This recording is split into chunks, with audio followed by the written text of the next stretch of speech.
Assalamualaikum warahmatullahi wabarakatuh. Pemirsa, informasi mengenai Kabupaten Kota Waringin Timur dan sekitarnya telah kami rangkum untuk Anda dalam Jurnal Kotim. Bersama saya Fibis Rayu Anita, berikut informasi selengkapnya.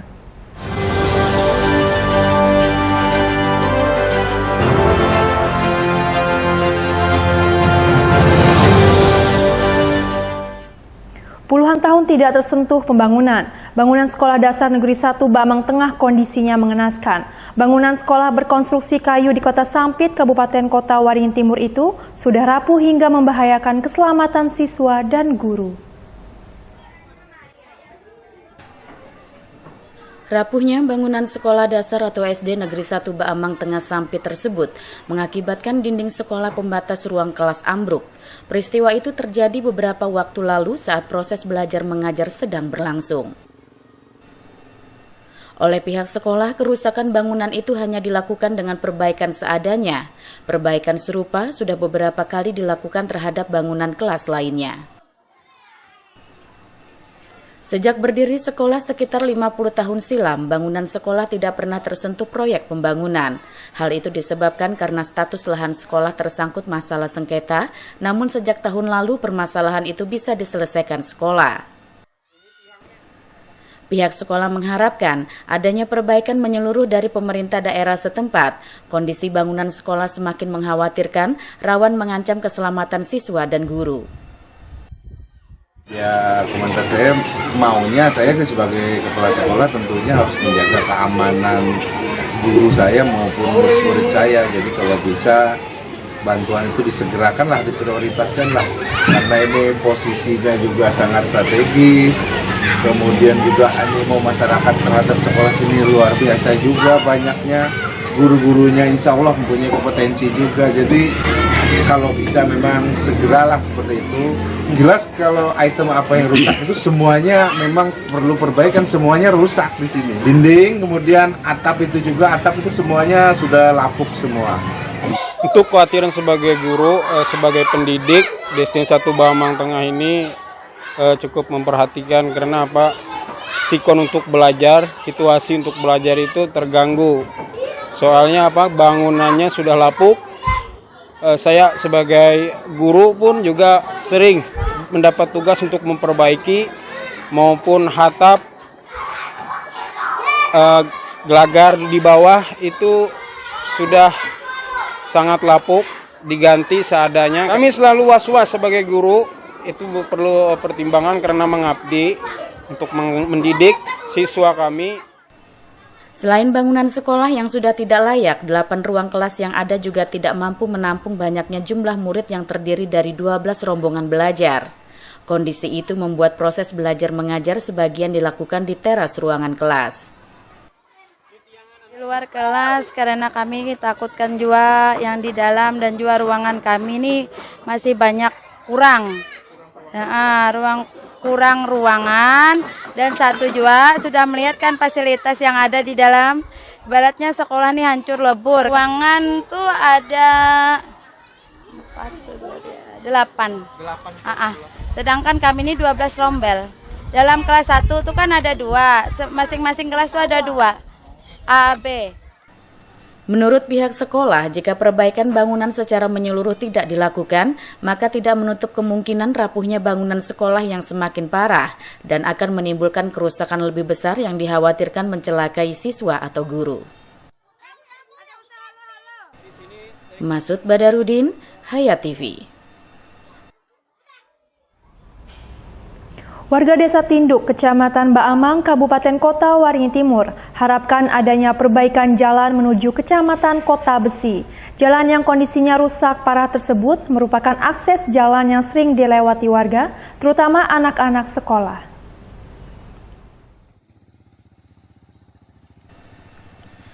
Jalan Tengku Gombo merupakan akses jalan penghubung satu-satunya dari Desa Tinduk menuju Kecamatan Kota Besi. Jalan sepanjang 3,5 km tersebut kondisinya sangat memprihatinkan. Jalan yang masih berbentuk tanah tersebut mengalami kerusakan cukup parah, terlebih jika terjadi hujan, lubang yang berada di badan jalan sering menimbulkan genangan air. Bahkan tidak jarang pengendara yang melintas terjebak genangan air hingga terjatuh. Kepala Desa Tinduk Kasmudin mengatakan, Jalan Tengku Gombo merupakan jalan yang sering dilalui warga Desa Tinduk menuju Kecamatan Kota Besi atau sebaliknya, khususnya anak-anak warga Desa Tinduk yang bersekolah di Kecamatan Kota Besi. Kasmudin menyebut kerusakan jalan tersebut telah disampaikan kepada pemerintah daerah setempat sejak tahun 2014 lalu. Usulan melalui musyawarah rencana pembangunan atau musrenbang juga telah dilakukan, namun hingga saat ini usulan itu belum juga terrealisasi. Dan jalan yang namanya Tengku Gombo ini adalah akses satu-satunya yang setiap hari dilintasi oleh anak sekolah. Hujan itu tambah parah lagi jalannya. Kesian anak-anak sekolah kita, ada yang kemarin ada yang kecelakaan, ada yang pulang sekolah karena bajunya yang jatuh terlalu kotor. Selama ini mulai tahun 2014 kemarin sudah kita sampaikan kepada pihak pemerintah daerah dan kecamatan, dan setiap musrembang itu selalu kita masukkan, tapi sampai saat ini, sampai 2023 ini tidak pernah terrealisasi. Jadi harapan kami ya untuk diperhatikanlah untuk kondisi jalan saat ini. Kasihan anak-anak kami yang sekolah yang masuk ke SMA Kota Besi yang setiap hari melewati jalan ini. Kasmudin berharap adanya perhatian pemerintah daerah setempat terhadap aspirasi warga Desa Tinduk. Dengan dilakukannya perbaikan jalan, diharapkan arus transportasi orang atau barang dari Desa Tinduk menuju Kecamatan Kota Besi atau sebaliknya semakin lancar. Masud Badarudin, Hayat TV. Sebanyak 150 peserta mengikuti uji kompetensi dan sertifikat keahlian, keterampilan kerja dan K3 konstruksi se-Kabupaten Kota Waringin Timur, Senin 20 Februari 2023.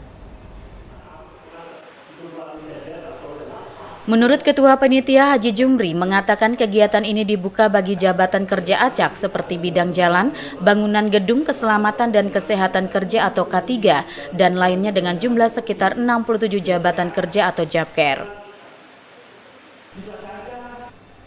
Berdasarkan Undang-Undang Nomor 2 Tahun 2017 ungkap Jumri bahwa penyedia jasa konstruksi harus menyiapkan tenaga kerja atau sumber daya manusia atau SDM yang bersertifikasi. Mereka nantinya ditugaskan sebagai pelaksana atau sebagai petugas K3. Jumri menjelaskan jenjang kompetensi itu sebenarnya dari tingkat 1 sampai 9, namun pihaknya melaksanakan dari jenjang 3 sampai 8. Bisa dibilang ini pertama untuk yang sifatnya massal dan terbanyak se-Kalimantan Tengah. Kami melaksanakan ini supaya yang belum bersertifikasi inilah kami laksanakan. Bisa dibilang ini pertama berarti Pak di Kota Waringin? Untuk yang sifatnya massal gitu ya bahasanya, massal ya. Ini se-Kalimantan Tengah. Oh ini se-Kalimantan Tengah. Untuk terbanyak se-Kalimantan Tengah. 150. Ada juga misalnya di provinsi di Palangkaraya mereka mengadakan cuma orang per orang aja, paling 1-2 orang, ada yang 10 orang. Oh biasa. Perwakilan panitia lainnya Gahara memberikan apresiasi terkait keinginan Bupati memprioritaskan pengusaha lokal. Dia juga menanggapi positif jika harapan tersebut bisa dilakukan sebab sudah ada beberapa kabupaten atau daerah yang telah menerapkan kebijakan itu. Itu sangat bagus bagi kita yang memang ada di Kotim, yang ber-KTP Kotim, itu sangat bagus dan kita apresiasi apabila itu bisa dilakukan karena ada beberapa kabupaten atau daerah yang sudah menerapkan itu. Seperti apa yang disampaikan oleh Pak Bupati tadi, itu juga untuk memudah pemerintah daerah untuk melakukan evaluasi dan pengawasan. Karena sering terjadi kalau dilaksanakan kontraktor luar daerah, pemerintah daerah kesulitan apabila nanti ada permasalahan terkait pekerjaannya sulit dihubungi. Bahkan ada kecenderungan banyak yang lari kalau orang daerah sangat memungkinkan untuk berkomunikasi dan bertanggung jawab karena merasa memiliki hubungan emosional dengan daerahnya, ungkap Gahara. Normansa, Hayat TV.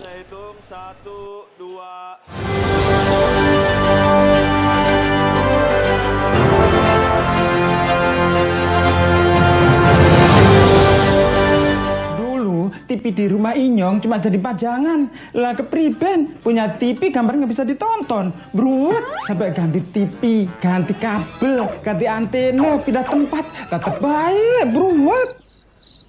Maring sekarang sejak Inyong pakai TV digital, di rumah Inyong jadi rame terus. Gambar TV nggak semutan, suara jernih, celing. Pasangnya gampang, nggak pakai ribet. Ayo pakai TV digital aja, kelalen pasti celing.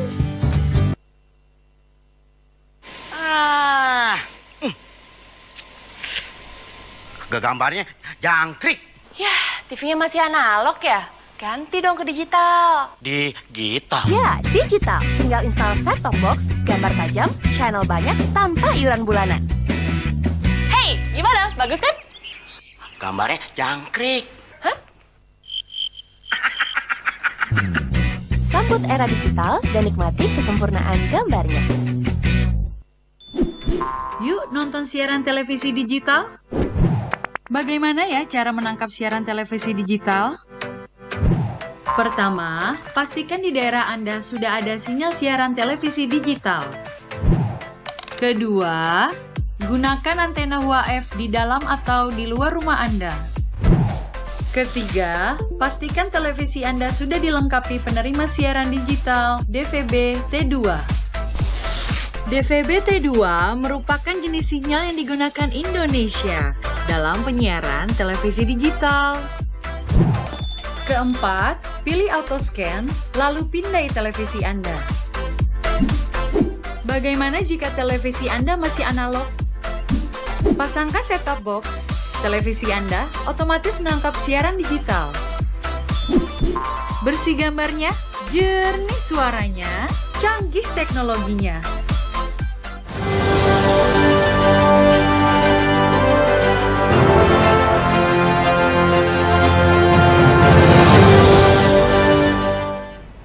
Sebuah truk tangki bermuatan BBM terguling di Jalan Ahmad Yani SP3, Kabupaten Kota Waringin Barat, Kalimantan Tengah, Selasa 21 Februari 2023 sore.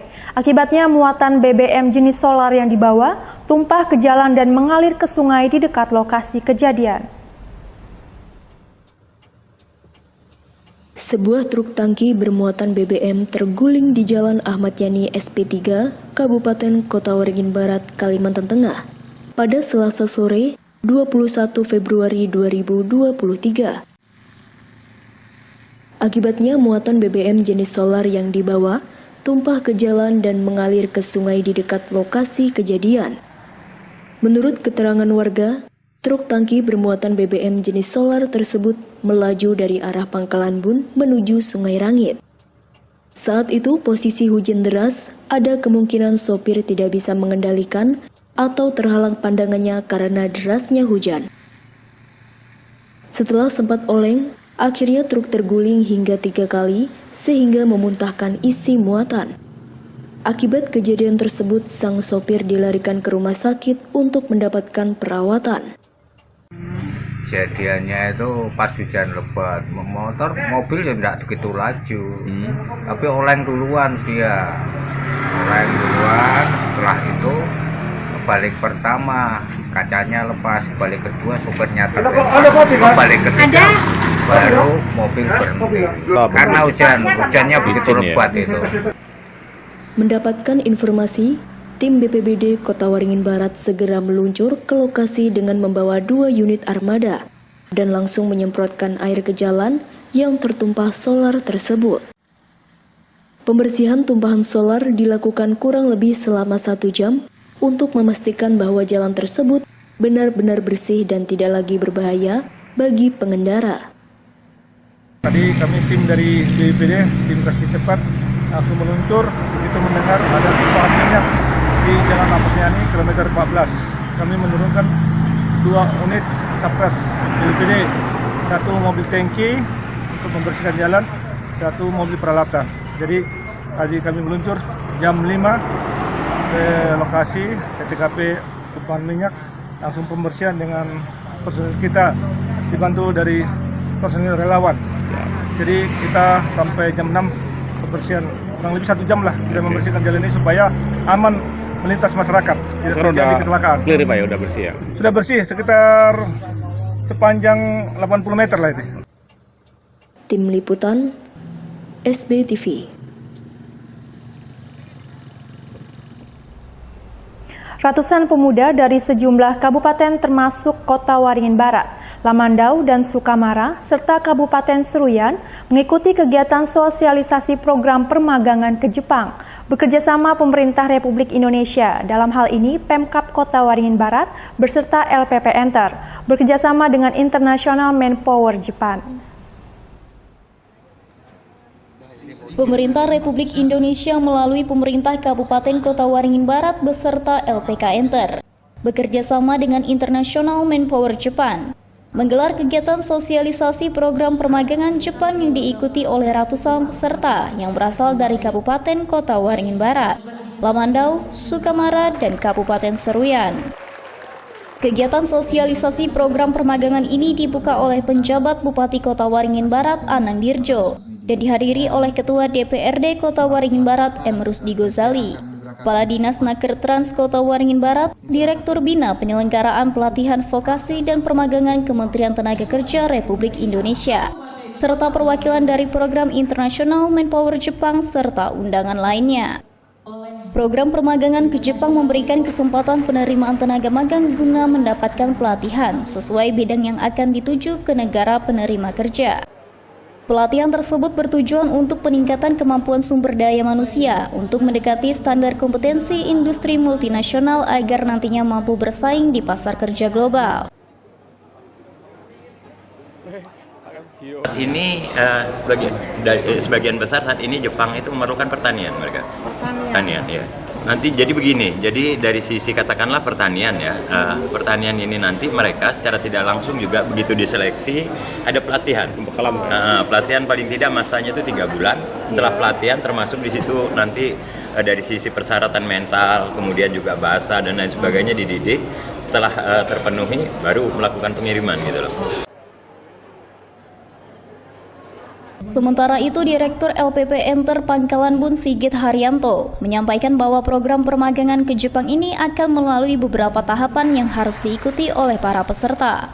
Mulai dari sosialisasi, kemudian praseleksi, pelatihan kepada para peserta, dan juga seleksi. Di mana seleksi akan dilakukan pada sekitar bulan Mei atau Juni 2023. Ya, memang kebijakan antara kerjasama pemerintah Indonesia dengan pemerintah Jepang yang memang sudah beberapa daerah sudah melaksanakan. Dan ini kali pertama di Kalimantan dan kebetulan di Kota Waringin Barat. Nah, akhirnya kita bisa boyong ke sini, kita bisa bawa ke sini dengan tahapan pertama sosialisasi. Kita mengundang dari Kemenaker, dari pihak perwakilan Jepang, yaitu MJPN, bisa di sini. Setelah sosialisasi nanti terlaksana, kita lakukan sosialisasi lebih maksimal lagi ke masyarakat umum sehingga nanti semua masyarakat bisa mendapatkan informasi ini. Kita buka pendaftaran nanti dipusatkan di LPP Enter sama di Dinas Tenaga Kerja.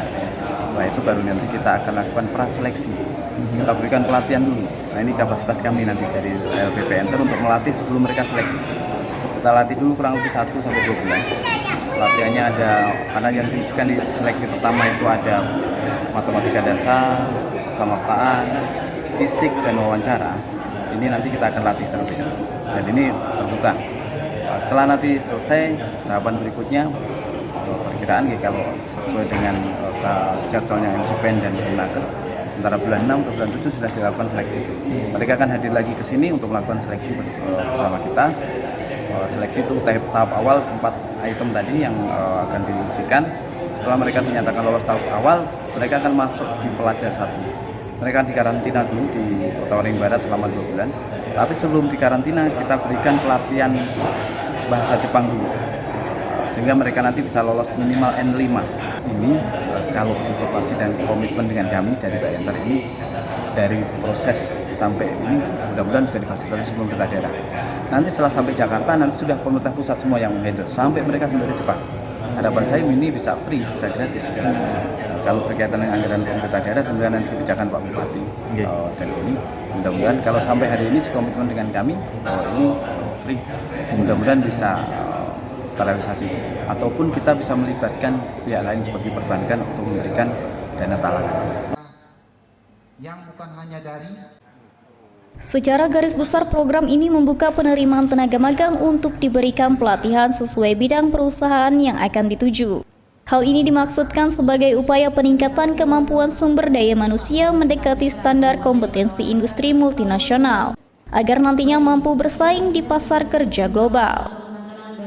Kegiatan ini diikuti oleh sebanyak 500 peserta yang berasal tidak hanya dari Kabupaten Kota Waringin Barat saja, namun juga dari kabupaten tetangga yakni Sukamara, Lamandau, dan Seruyan.